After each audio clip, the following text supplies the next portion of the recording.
Now we need to add a multiple of 100, so a number that ends in 2 zeros, to a 4-digit number.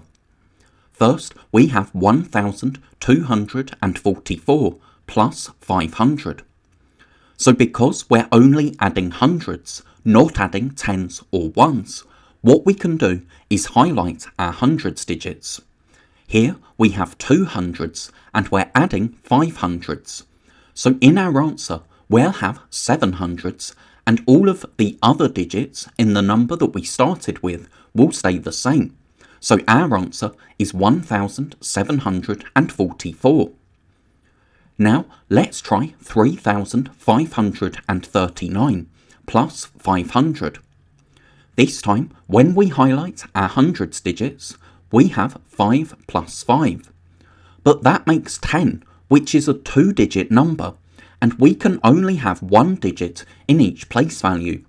We can't write 10 in our hundreds place.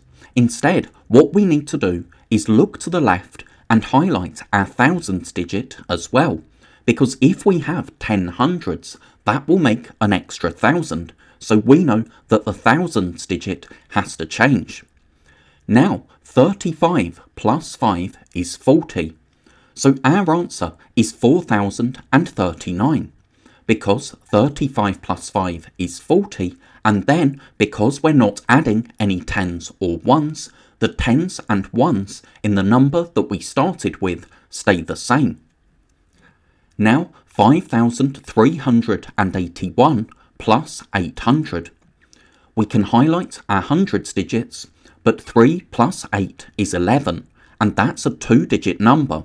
But because we can only have 1 digit in each place value, we look to the left and highlight our thousands digit as well. 53 plus 8 is 61.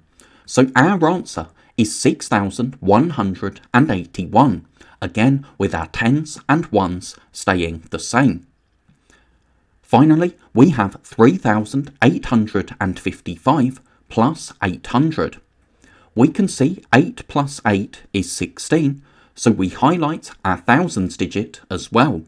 And here I've highlighted by circling, but you might prefer to highlight the digits in the question by underlining and then seeing what you need to do.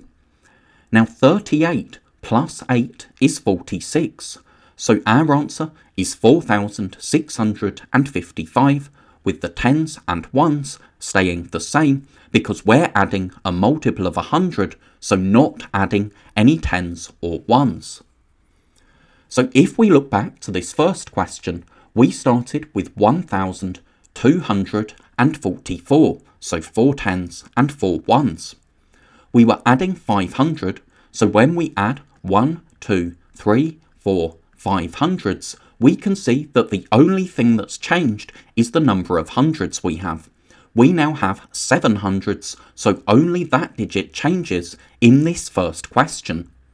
Or if we show place value counters, again we're starting with 1,244, and because we're adding 500, all we need to add is 500 counters, and that gives us 1,744 as our answer.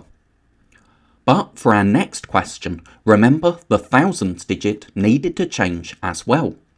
So for this question, we started with 3,539. If we add 500s, let's add 1, 2, 3, 4, 5. That gives us 4,039, because we've now got 10 hundreds. But when we get 10 hundreds, we need to exchange those for 1 extra 1,000, and that means in our answer we have 4 thousands and 0 hundreds. Or using place value counters, we can see if we start with 3,539 and add 500 counters, we can exchange those for 1 extra 1,000, giving us 4 thousands and 0 hundreds in our answer. And of course our tens and ones have stayed the same because we're not adding tens or ones, we're only adding hundreds here. Now we start with 5,381 and we need to add 800.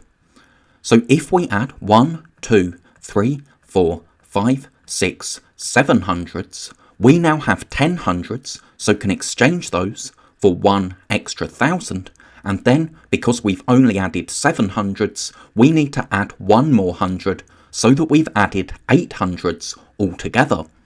So that's why, in our answer, we now have 6 thousands and 100, and of course the 8 tens and 1 1 have stayed the same.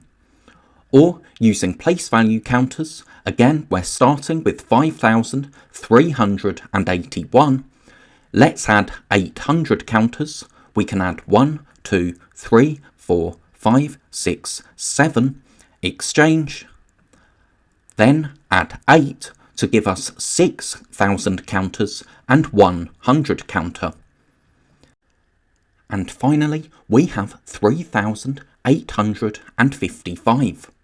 We need to add 800s, but if we add 1 200s, we can then exchange the 10 hundreds we have for 1 extra 1,000. Then we can add 3, 4, 5, 6, 7, 8 hundreds, and you can see that now in our answer we have 4,000s and 600s.